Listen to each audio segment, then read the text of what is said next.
Yo, what's up? Welcome back to another episode of The Source. Well, we had a winning MLB day. That's the positive news.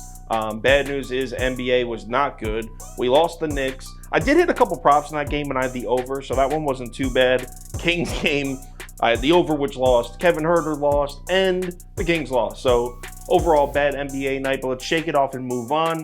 Another day, another 2 playoff games. Let's dive in. Welcome to The Source.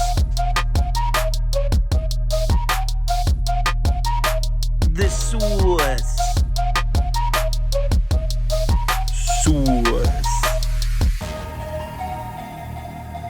Hey, get the Source. First up, game 1, second round of the Eastern Conference playoffs. Sixers, Celtics, 7:30 p.m. start. This line opens Boston minus 6.5, but that was before the Embiid news. Total opens up at 214.5. So initially, this was looking like a pros versus public setup. Early public was on Philly. Early sharp action was on Boston. But then the Embiid news dropped. He's listed as doubtful.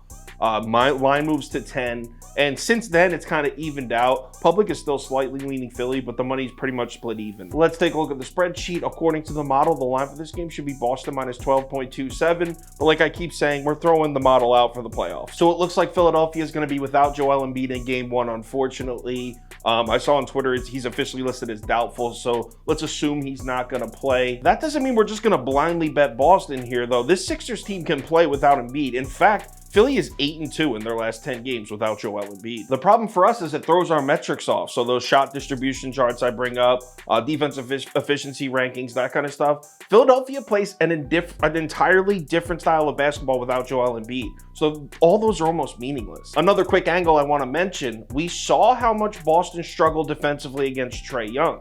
You want to know who has a real similar offensive style to Trae Young?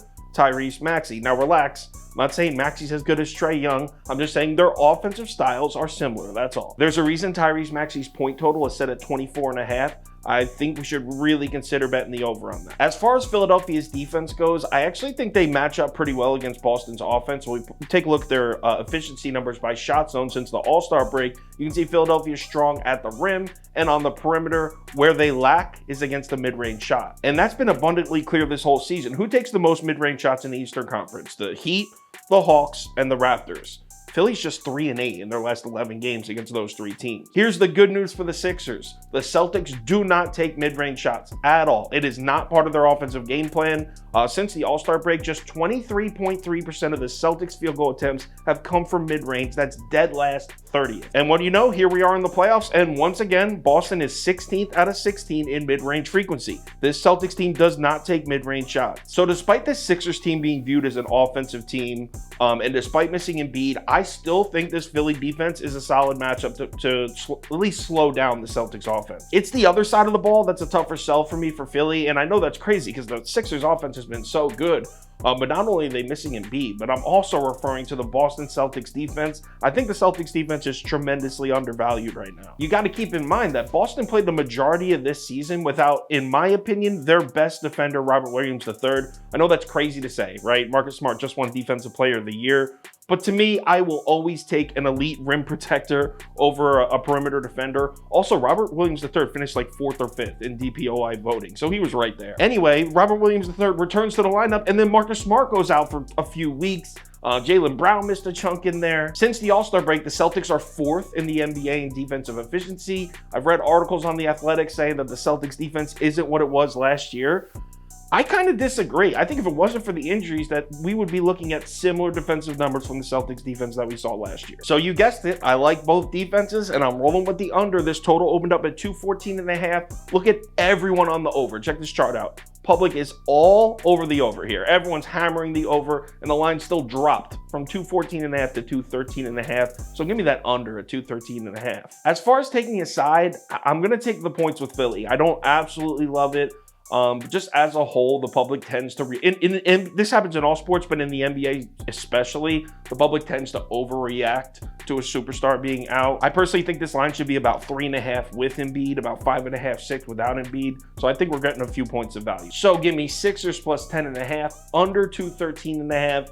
And I'm going to play that Tyrese Maxey high total. Give me Tyrese Maxey over 24.5 points. Let's go. Next up, game 2. We're heading out west. Suns, Nuggets, 10 p.m. start time. Line open Denver -5. Total open 230.5. Check out all this early action on the Suns. The Sharps come out and hammer Phoenix early. Drop this line from 5 down to 4.5. Since it hit 4.5, the action's been coming in pretty even. Let's take a look at our spreadsheet. According to the model, the line for this game should be Denver -1.96. So that's about a 3-point lean on Phoenix. But like I keep saying, toss the model out. This will be a very quick breakdown. If you remember in game 1, we had Nuggets. We cashed on the Nuggets. I don't know what we saw in game 1 that could possibly change our minds here. The Suns actually outshot Denver from the floor. They shot better from the floor than the Nuggets. I mean, I don't know where the regression's coming from. What numbers do you think are going to swing Phoenix's way for them to come back and cover this? Take a look at these box score numbers here. Durant, 12 of 19.